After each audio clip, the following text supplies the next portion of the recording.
that we've fallen apart from the way that it used to be. Yeah, no matter the distance, I want you to know that deep down inside of me, you are my fire, the one desire. You are.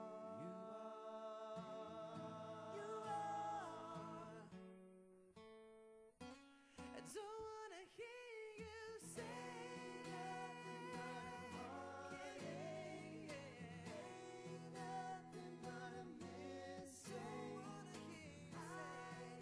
Don't wanna hear you say ain't nothing but a heartache. Tell me why. Say ain't nothing but a mistake.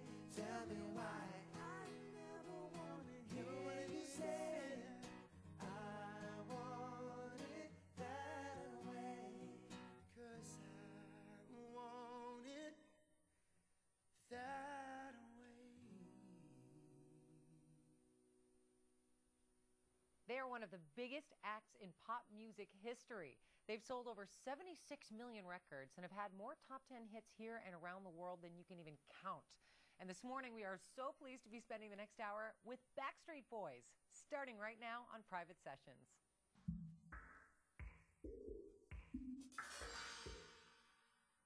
Backstreet Boys' worldwide mega hit, I Want It That Way, like you've never heard it before. I am sitting here with AJ McLean, Howie Duro, Nick Carter, and Brian Littrell. Look at that. For 15 years, I've been wanting to correct people on the radio and on TV, and it's Littrell. Welcome to the show, you guys. Thank you so much for having us. It's so wonderful to have you here. Great performance. I got to tell you, when you strip it all down like that, it's like a new, it's even more intimate and new and refreshing. It's really cool to hear your music kind of stripped down. What made you decide to do acoustic for the show today? Done it before. Yeah, we've been recently actually on a little semi-tour. We just did a West Coast performance in Napa Valley just a couple days ago, and New York. We did a little, what we call it's like Backstreet Boys kind of unplugged acoustic set. And we just wanted to do a little something for our fans. It's like a little bit more private, intimate, you know, and it really actually shows the vocal ability that we've been blessed with, you know, and all the harmonies, because a lot of times people say that, you know, with all the music going on, sometimes they really can't hear all the harmonies. And this way, with just an acoustic guitar, they actually really get to see our talent that we have. Yes, we do, and I'm so excited that we're going to hear more acoustic songs from the Backstreet Boys, including a couple of new ones off of their most recent release, This Is Us. I want to talk to you guys about that album. It's your most recent release, and I read somewhere, I think it was Howie and AJ, or Howie and Brian, I believe, where you said that musically on this new album, you wanted to kind of reach back into what made the Backstreet Boys who you are, and you made a conscious effort to find yourselves again. How so? You know, I think there was a time where the Backstreet Boys were almost too big. In the late 90s, early 2000s, we did the Black and Blue record, then we took a little bit of break from each other and kind of from the business.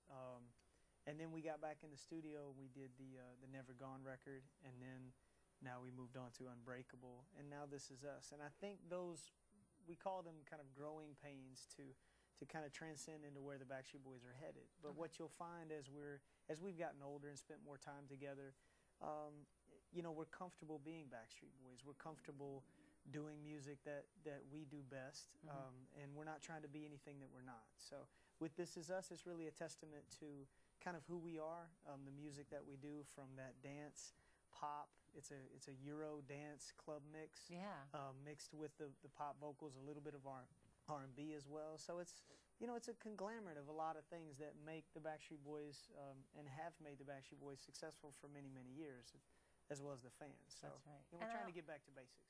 I love it, and I bet the fans love it too. Especially now, would you agree that type of Euro dance pop mix is really kind of coming back in again to the forefront? We worked with Red One on this record, who did a lot of stuff for Lady Gaga. Yeah. And he's from Sweden. And actually, the Backstreet Boys worked with artists on this album as well, like in the past, when we first started, like Max Martin and Payne also wrote, you know, so it was all about just finding music that, you know, because we're fans of our music as well. We're fans of the music on the radio, you know, and we wanted to create music that I hope we you're could a fan listen of to, your and we could music. also we could also put take to the stage entertaining as well. You know what I mean? Because I mean we're not that old yet, and you know we're Of course you know not. we dance, and you know obviously you'll see that later. Yo, so. behind the scenes, they taught me one of their signature moves, but we'll show that to you online.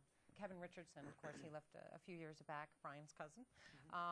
What's been the biggest adjustment for you recording and performing without him, without Kevin? I think just, you know, when we first got back in the studio to make the Unbreakable CD, it was a little weird, you know, is he late? No, he's just not going to come, you know, Oh, but yeah. I bet he's gone. But I think, you know, it took us a little bit to kind of dust the cobwebs off and go in there and just do it as four, but this is the new face of the Backstreet Boys now, and the door's always open if he wants to come back. We've seen him quite a few times since he's been gone. We saw him once in Tokyo, saw him again recently when we were doing promotion for their brand new single. I mean, you know, it's live on stage. It's become more sort of like a blocking issue, obviously. I bet. You know, some of the old choreography, you know, was set up for one guy to go sing lead while four guys keep dancing. Now, we all kind of continuously dance while we're singing and just kind of keep it a lot more, you know, unified, so to speak. Right. And a bunch of us, mainly Howie, covers all of his vocal parts now that he used to sing. I got both So- of the guy to do it. I was going to say, now you're working twice as hard. For the same prey.